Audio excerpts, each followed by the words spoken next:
Selamat siang Pak Tarmizi Gumai. Ya. Sebagai lawyer yang sangat terkenal di Provinsi Bengkulu. Ya. Siapa yang tidak kenal dengan Bang Tarmizi Gumai? Alhamdulillah. Jadi gini Bang Tarmizi Gumai, kita beberapa berita yang kita lanjutkan. Salah satu adalah LSM GPR RI telah melaporkan jalan Tanjung Munik dan terlebar di daerah Padang Guci, Kabupaten Kaur. Dan kemarin salah satu tokoh masyarakat kita Kaur berbicara, dia juga sebagai teknik sipil dari ITB. Artinya beliau telah menguasai di bidang itu. Kita bicara ini, abang ini sebagai lawyer, artinya ya pengacara ya. Artinya di sini kita mau nanya-nanya tentang apa sih kira-kira ini seperti mana pelanggaran ini dan apa yang dilakukan baik itu pihak LSM itu sendiri, baik itu dengan pihak proyek itu sendiri. Jadi Bang, tanggapannya ini salah satunya kemarin itu tokoh masyarakat menjelaskan ada indikasi sedikit yang ada di situ menyalahgunakan, sampai juga itu proyek itu tersebut belum selesai dengan dana 10 miliar lebih. Jadi bagaimana tanggapan ini Bang? Kita mau tahu tentang hukum seperti mana. Ya, terima kasih. Pertama, saya sangat mendukung laporan daripada GPRI ini. Kenapa? Ini kan supaya kenapa tidak terjadi debat publik. Nah, kalau udah kita serahkan dengan penegak hukum, inilah langkah yang paling bagus ya.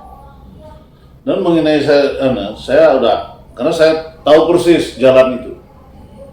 Nampak saya hampir 5 tahun di sana. Ya. Dan saya heran juga, kok pembangunannya sebelah gitu. Lah semestinya kan kalau misalnya bahannya ini misalnya cukup untuk 2 kilo dulu, 2 kilo kan? Supaya kenapa?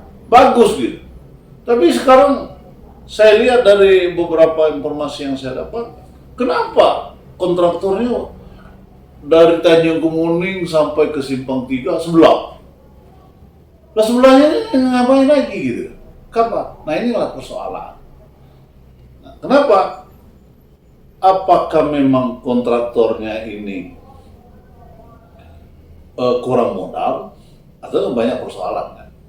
Nah, makanya saya sangat setuju LSM GPR ini untuk melaporkannya. Nah, kalau tahapan-tahapan nanti, ini kan semestinya yang pemberi kerja ini udah memberikan laporan. Kenapa? Kontrak itu kan biasanya ada batas waktu. Biasanya kalau anggaran pemerintah ini batas waktunya itu Desember. Ketika tidak, tutup. Audit. Ya kan?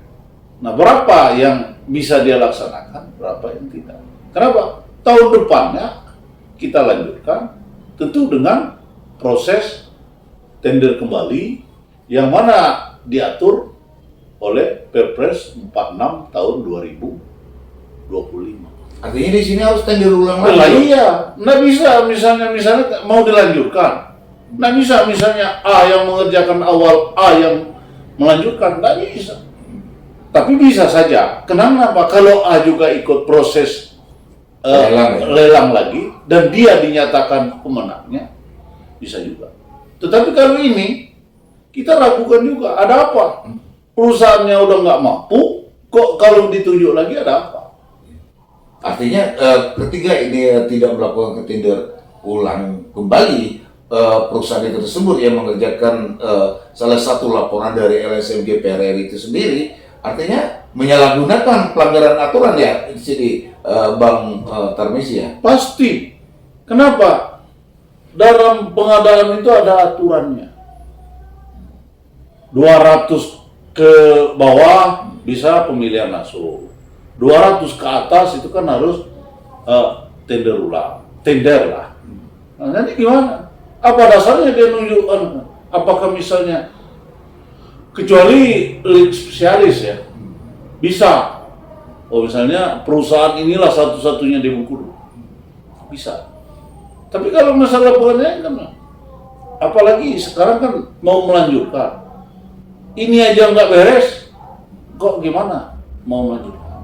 Dan ini semestinya pemberi kerja ini statusnya gimana jalan ini?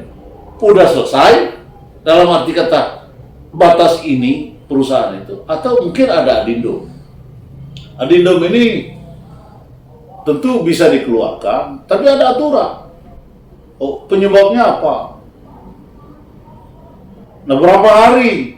Nah, dalam proses adindom ini tentu dendanya udah harus ada denda. Kalau dia tidak juga ada, dan dia putus kontrak. Nah, kalau dia mengatakan putus kontrak, selanjutnya dia tidak bisa, karena perusahaan udah blacklist. Artinya pihak dinas PUVR ini kan dana APBD ini, Ya.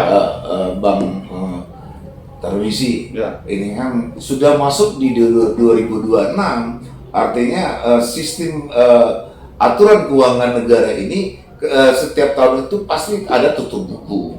Artinya di tahun 2026 ini dari informasi yang kita dapatkan katanya dilanjutkan sesuai yang apa yang di statement dari Pak Salan Silar ya, katanya yang waktu kita wawancara itu.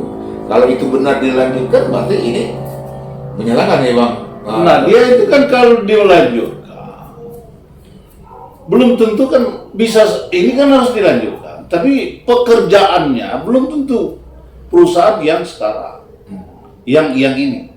Kenapa? Saya kalau sudah jelaskan tadi, ini harus ikut tender ulang. Namanya dilanjutkan. Nah, bisa saja dia yang kerja, bisa saja nanti perusahaan yang lain. Nah, kalau misalnya perusahaan ini dinyatakan blacklist, secara otomatis dia tidak bisa dikerjakan, melanjutkan lagi. Bukan dia pekerjaannya.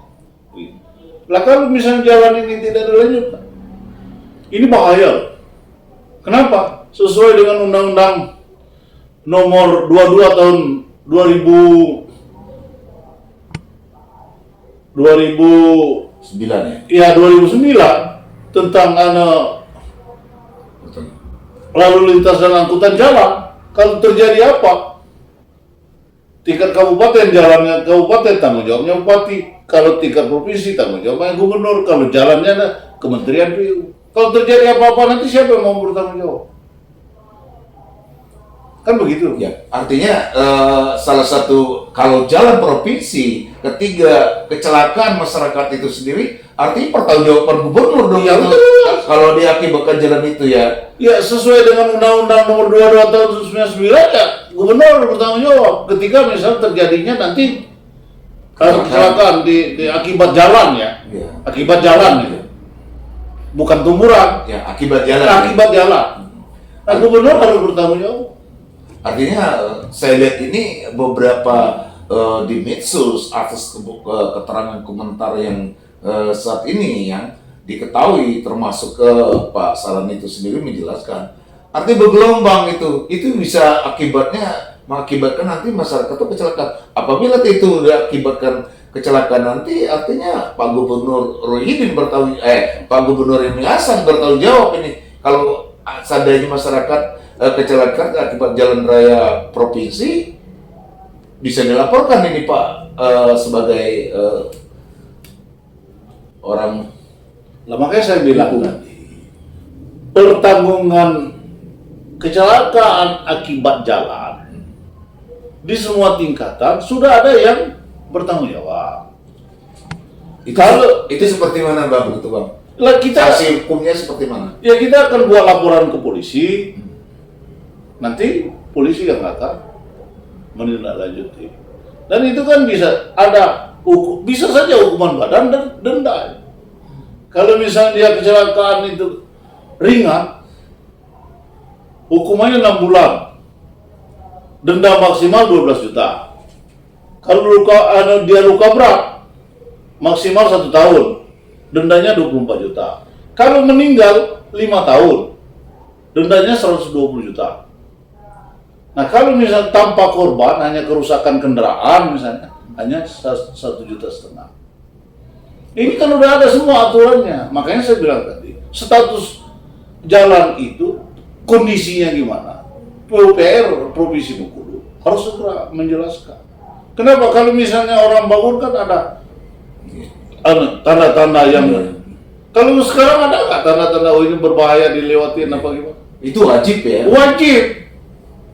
Nah ketika tidak berarti ada kelalaian. Nah kelalaian itu ada konsekuensi hukum. Baik, kita berbalik lagi tentang jalan raya yang dari Taimuning ke Simpang 3 ya. Ya, artinya ini kan yang bergelombang seperti ditimbang anak tiri kalau melewati. Itu banyak masyarakat itu menjelaskan itu kepada baik kita, baik juga tokoh-tokoh masyarakat. Artinya itu salah satu ketiga itu ngebu, itu terjadi itu. Artinya sebenarnya kontrak ini termasuk Dinas PUPR Provinsi Bengkulu kalau tidak bijak melakukan ini artinya menjatuhkan Bapak Gubernur Helmi Hasan dong. Salah satu ya terindikasi lah ini ya. Kita tidak perlu ini indikasi gitu. Jadi tanggapannya seperti mana ini pandangannya Bang Tarmisi Gumain? Jadi begini.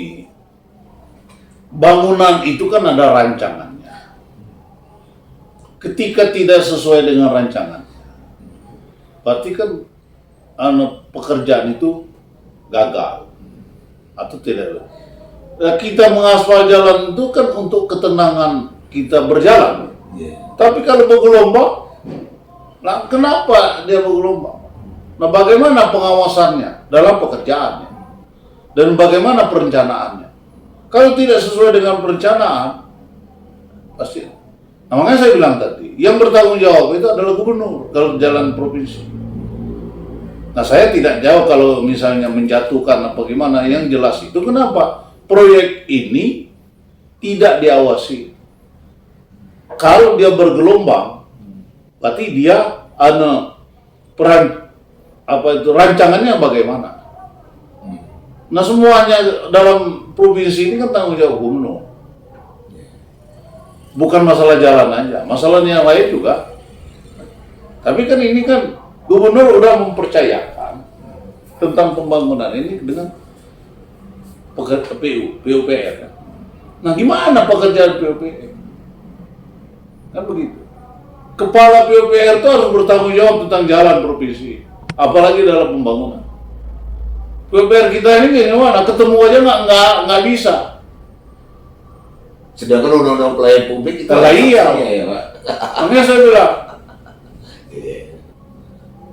Tapi kita tahulah keberadaan kepala dinas PUPR ini gimana.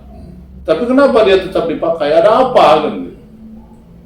Oke, Bang, ini terakhir nih, Bang Tarmisi Gumain. Ya. Artinya saya menarik tadi itu tentang Undang-Undang Nomor 22 ya. Ya, 2009. 2009. Ya. Artinya di sini ini menarik untuk kita bahas. Harusnya kita ini di salah satu stasiun live Ya. Kalau biar untuk sebagai untuk pemahaman untuk publik masyarakat, terkhusus untuk di Provinsi Bengkulu. Ya. Jadi nasihat-nasihat untuk para yang dan juga untuk wawasan untuk masyarakat Bengkulu ya, baik itu nanti kalau ada kecelakaan sistem pelaporannya kemana, dan juga baik juga yang salah satu pengguna anggaran, artinya pengelola anggaran itu adalah itu salah satunya pemerintah daerah. Artinya untuk membangun satu pekerjaan, baik itu jalan ini jalan umum, baik kabupaten, baik itu provinsi, seperti ini mana nih Pak Tarmisi Gumain, supaya masyarakat tahu dan baik itu di dinas tersebut. Nah, makanya saya bilang kalau jalan ini Misal kecelakaan karena jalan, itu kita foto. Akibatnya itu apa? Dipoto. Misal lubang itu dipoto. Kedua,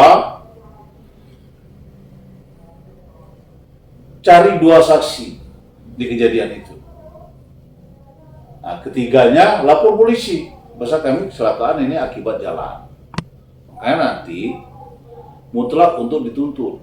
Ada bukti mutlak untuk dituntut. Nah, nanti bisa saja kita ajukan gugatan ganti rugi kepada dinas terkait. Misalnya PU. Penanggung jalan itu kan PU setempat. Melalui pengadilan. Begitu. Kita ajukan. Nah, makanya saya bilang tadi, kecelakaannya itu cari dulu penyebabnya. Karena jalan atau bisa jalan, masuk lubang, ban pecah, kita kecelakaan. Berarti kan karena jalan. Apalagi jalan itu atau lubang tersebut tidak ada rambu-rambunya. Nah, itu lebih ada dinas perhubungan itu. Dinas perhubungan itu mengasih rambu-rambu di jalan itu. Oh, tikungan, tanjakan, bergelombang juga ada. Kenapa? Kita selaku pengguna jalan sudah diingatkan. Tetapi kalau itu tidak, semuanya ada supervisi hukum yang harus dilaksanakan. Nah, kepada masyarakat nggak usah, jangan ragu. Makanya saya bilang tadi, buktinya ada, saksinya ada, ya laporkan ke polisi. Apalagi misalnya rambu-rambunya tidak ada segala macam, dinas perhubungan harus bertanggung jawab. Kalau jalan provinsi, dinas perhubungan provinsi. Untuk apa dinas teknis itu? Untuk membuat sarana dan prasarana biar pengguna jalan tahu. Kita lihat pasti ada misalnya. Ketika itu tidak, berarti ada kelalaian. Kalau masalah jalan, penggunaan jalan ada misalnya rambu-rambu segala macam, itu dinas perhubungan. Kalau keadaan jalan itu PUPR. Kan begitu. Oke Bang, terima kasih sebagai nasihatnya dan juga ilmunya. Salah satu beliau adalah pengacara, lawyer yang cukup terkenal di Provinsi Bengkulu ini. Mungkin udah nasional ya Bang ya. Jadi pelajaran hukumnya ke kita baik untuk ke masyarakat itu semoga ini bermanfaat